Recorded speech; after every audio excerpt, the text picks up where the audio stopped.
부산 근교에 제가 좋아하는 장소들이 있는데 그 가운데 한 장소는 통도사 계곡입니다. 원래 그 계곡은 입장료 없이 누구나 들어갈 수 있는 계곡이었습니다. 저는 전부터 그 계곡을 걸으며 찬송하고 이렇게 물소리 들으며 가는 거 참 좋아했습니다. 지금은 입구를 다 막아가지고 그만 이제 함부로 들어갈 수 없는 곳이 되고 말았습니다만, 한 번은 그 절을 지나가다가 아주 진귀한 풍경 하나를 보게 됐습니다. 스님들이 식사하는 모습이었습니다. 저는 멈추어서서 어떻게 식사하는지를 지켜보았습니다. 다 앉더니 절차가 아주 복잡했어요. 이 밥그릇, 발이라고 하죠. 앞에 두고 또 무슨 이렇게 합장을 하고 밥을 받고 반찬을 받고 이렇게 쭉 한 다음에 무언가 같이 암송하는 그런 모습이 보였습니다. 들어보려고 해도 그 말의 뜻을 알 수가 없었습니다. 찾아보았습니다. 무슨 내용으로 그렇게 서로 암송했을까? 이런 내용이었습니다. 이 음식이 어디서 왔는가? 내 득행으로 받기가 부끄럽네. 마음의 온갖 욕심 버리고 몸을 지탱하는 약으로 삼아 깨달음을 이루고자 이 음식을 받습니다. 요약하면 그겁니다. 밥 잘 먹어서 힘을 내어서 성불하자, 그런 뜻이 되겠죠. 여기에 비해 기독교의 식사 기도는 그 내용이 좀 다릅니다. 여러 기도문 가운데 기독교 생명밥상을 위한 기도라는 그런 내용이 있습니다. 생명의 밥이 되신 주님, 우리에게 생명의 밥을 주시니 감사합니다. 세상의 모든 생명이 밥을 먹고 살다가 자신을 밥으로 내어놓듯 세상 살아갈 때 우리도 이웃의 밥이 되게 하옵소서. 멋진 기도죠. 예수님을 생명의 밥이라고 그렇게 우리는 믿습니다. 성경과 좀 다르지 않습니까? 생명의 떡이라고 하는데, 그런데 잘 보면 생명의 밥이라고 하는 게 훨씬 더 의미가 통합니다. 요한복음 6장 35절 말씀 다 같이 읽습니다. 예수께서 이르시되 나는 생명의 떡이니 내게 오는 자는 결코 줄이지 아니할 터이요 나를 믿는 자는 영원히 목마르지 아니하리라. 아멘. 생명의 떡이라고 번역했는데 이것은 잘못된 번역입니다. 왜 그런가 하니 영어로는 생명의 빵으로 되어 있습니다. 왜 그런가 하니 그들이 빵을 먹기 때문이죠. 우리는 생명의 떡, 매일매일 먹는 주식이 떡이 아닙니다. 사실은 밥이죠. 떡을 제가 좋아합니다만 한 주에 한 번 먹을까 말까입니다. 그게 생명의 밥이라고 해야 뜻이 통하지 않겠습니까? 주님은 우리를 위하여 그의 몸을 생명의 밥으로 주셨습니다. 그래서 우리는 그 밥을 먹었습니다. 예수님을 영접하여 생명을 얻었고 생명을 위한 거룩한 밥이 되었습니다. 세상에 보내신 생명의 밥으로 이 땅을 살다가 우리는 주님 앞에 가게 되는 인생을 살아가게 될 것입니다. 이스라엘의 출애굽 역사는 오늘 이 시대를 살아가는 우리 그리스도인들이 어떤 삶을 살아야 할지를 잘 보여주는 그런 예표입니다. 그들은 출애굽을 경험했습니다. 하나님의 구원을 경험했습니다. 그리고 홍해를 건너가서 광야 생활을 했습니다. 광야 생활 동안에 신령한 음식인 만나를 공급받고 살아왔습니다. 이 구조가 우리들의 삶 가운데 그대로 나타납니다. 그리스도인은 제일 먼저 신령한 죽음을 경험함으로 시작합니다. 이스라엘 백성들이 어린 양의 죽음으로 그 피가 뿌려진 집에서 구원받고 출애굽했듯이 우리도 어린 양 예수 그리스도의 보혈로 구원을 받았습니다. 모세와 함께 홍해를 통과하듯이 우리는 예수 그리스도와 함께 죽은 하나님의 사람이 되었습니다. 그것을 확증하는 게 바로 세례입니다. 우리는 그리스도와 합하여 세례를 받은 신령한 죽음을 이미 경험한 자가 되었습니다. 1절 2절 말씀을 같이 읽습니다. 형제들아 나는 너희가 알지 못하기를 원하지 아니하노니 우리 조상들이 다 구름 아래 있고 바다 가운데로 지나며 모세에게 속하여 다 구름과 바다에서 세례를 받고 아멘. 모든 그리스도인들은 주님이 십자가에서 죽으실 때 나도 거기서 함께 죽었다고 고백하는 신앙을 가지고 있습니다. 유월절 어린 양이신 예수님이 죽을 때 우리도 거기서 함께 죽었습니다. 우리의 죄악도 죽고 저주도 죽고 약함도 우리의 욕심도 함께 죽었다고 우리는 고백하고 믿습니다. 우리는 날마다 주님과 함께 죽었음을 확인해야 합니다. 바울이 고백하기를 나는 날마다 죽노라 그렇게 말씀했습니다. 이 말씀을 말틴 루터는 다른 말로 표현했습니다. 나는 날마다 세례받노라. 같은 말입니다. 이번 사순절 기간 동안 우리가 묵상할 내용이 무엇입니까? 바로 주님의 죽음입니다. 십자가의 죽음. 그 죽음을 묵상하면서 그것이 바로 나의 죽음인 것을 기억하고 주님의 십자가는 곧 나의 십자가요.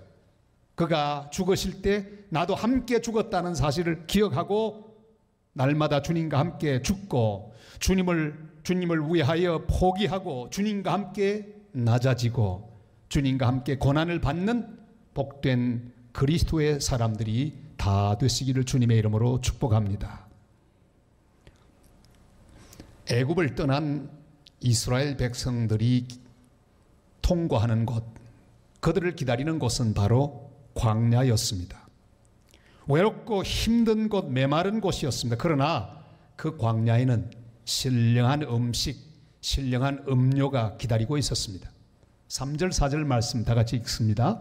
다 같은 신령한 음식을 먹으며 다 같은 신령한 음료를 마셨으니 이는 그들을 따르는 신령한 반석으로부터 마셨음에 그 반석은 곧 그리스도시라. 아멘.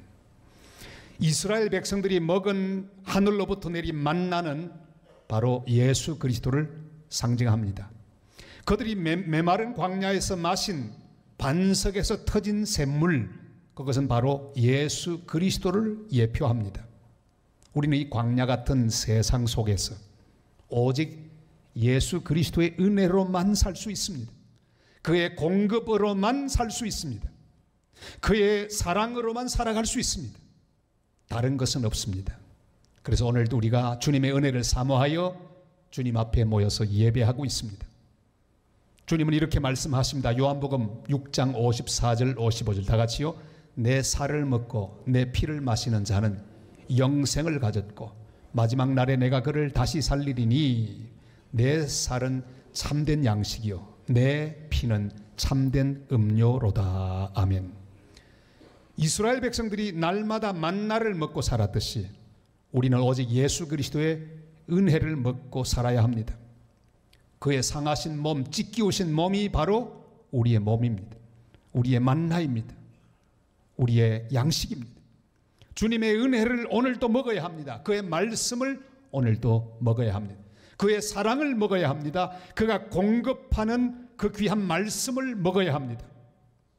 그가 오늘도 채워주시는 그 공급으로만 살아야 합니다. 주님의 보혈이 우리의 생수입니다. 주님의 보혈이 우리의 죄를 씻겨주십니다. 주님의 보혈이 우리를 새롭게 하십니다. 주님의 보혈이 우리를 정결하게 하십니다. 주님의 보혈이 우리를 채워주십니다. 사막은 물이 없는 곳입니다. 비가 거의 오지 않는 곳입니다. 그런데 사막의 생물들이 어떻게 도대체 살아가는 것입니까? 거기에는 여러 생명체가 있습니다. 풍뎅이도 살고 있습니다. 그런데 그 풍뎅이가 살아가는 길이 아주 비결이 너무너무 신기합니다. 물이 없는 곳에서 풍뎅이는 물을 어떻게 공급받을까요?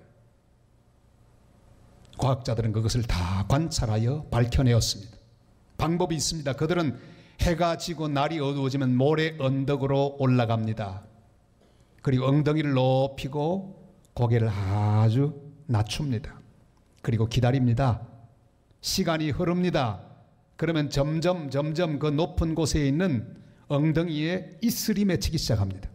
이슬이 맺히면 주르르 배를 타고 입까지 옵니다.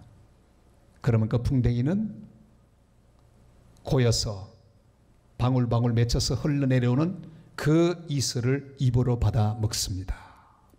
그리고 매일매일 풍뎅이는 그렇게 살아갑니다. 여러분, 이 풍뎅이의 모습 속에 이 시대를 사는 성도의 아름다운 모습을 발견할 수 있습니다. 우리는 이 메마른 사막 같은 세상에서 풍뎅이의 몸짓을 배워야 합니다. 주님 앞에 바짝 엎드릴 수 있기를 바랍니다. 우리의 모든 것을 내려놓고 내 자랑도 나의 솜씨도 나의 재능도 다 내려놓고 내가 의지하는 것 다 내려놓고 이 사막에서 나를 먹이시고 나를 새롭게 하실 분은 주님밖에 없음을 인정하고 주 앞에 엎드려야 합니다. 그리고 주님의 은혜를 사모하고 주님의 공급을 사모하고 주님의 사랑을 사모하며 주님을 향해 간구할 때 위로부터 주시는 신령한 은혜가 우리를 채워서 이 광야 같은 세상에서 우리가 능히 이기고 살아나가며 걸어가게 될 줄을 믿습니다. 주님께서 우리를 먹여주시고 채워주실 것입니다.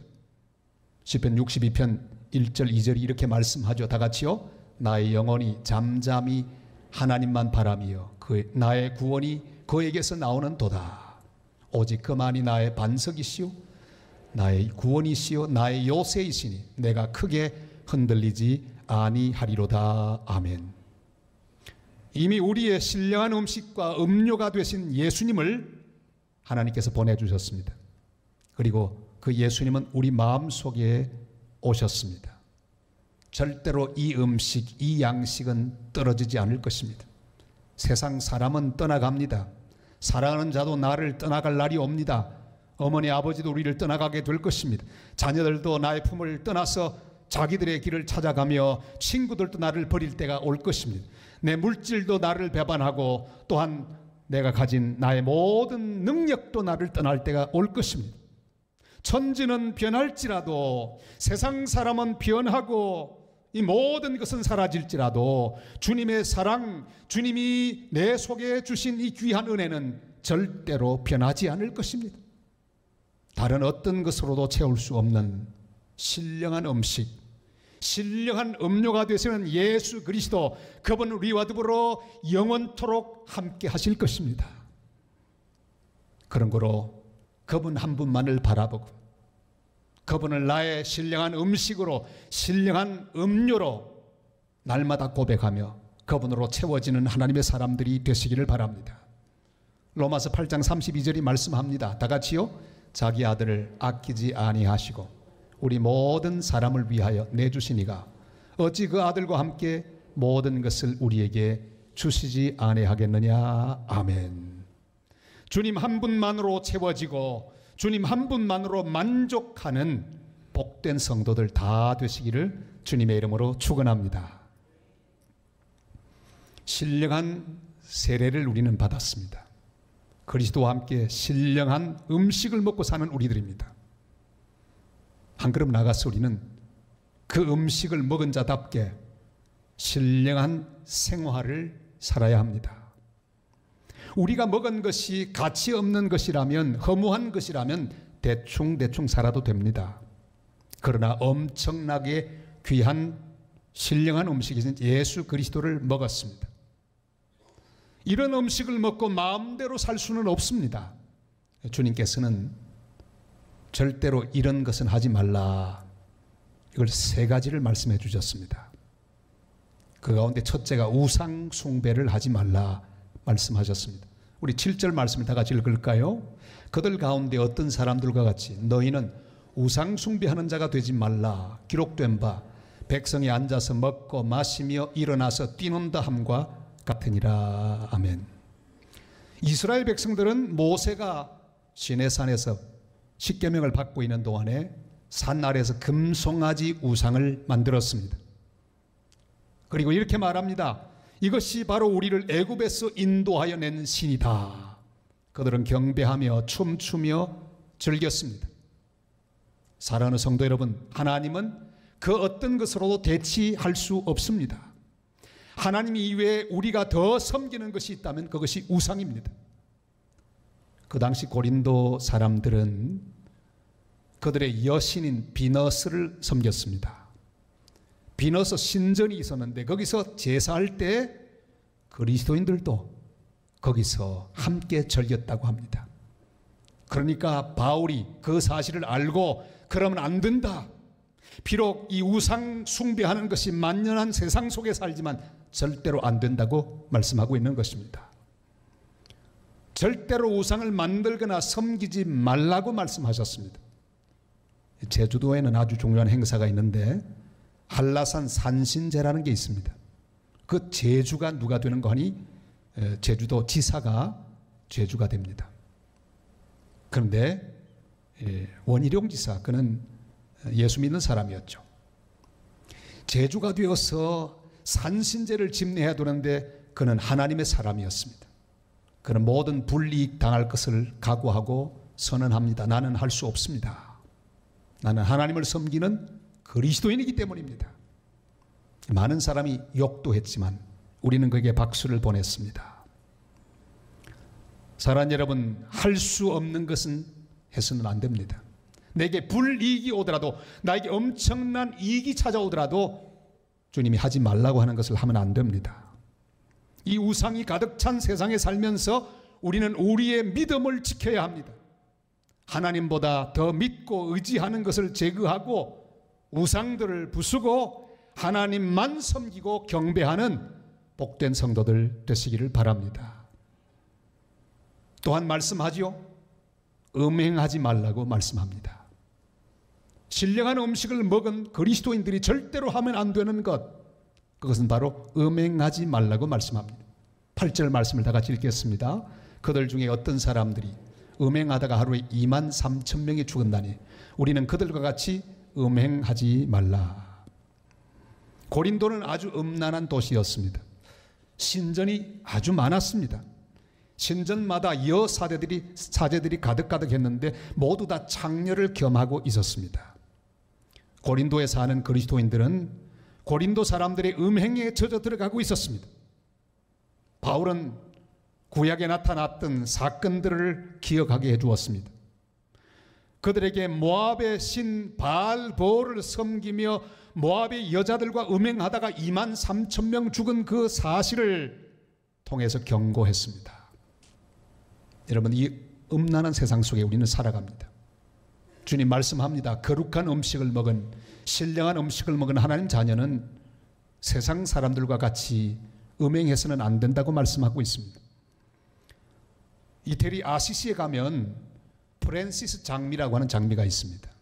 바로 저 장미입니다.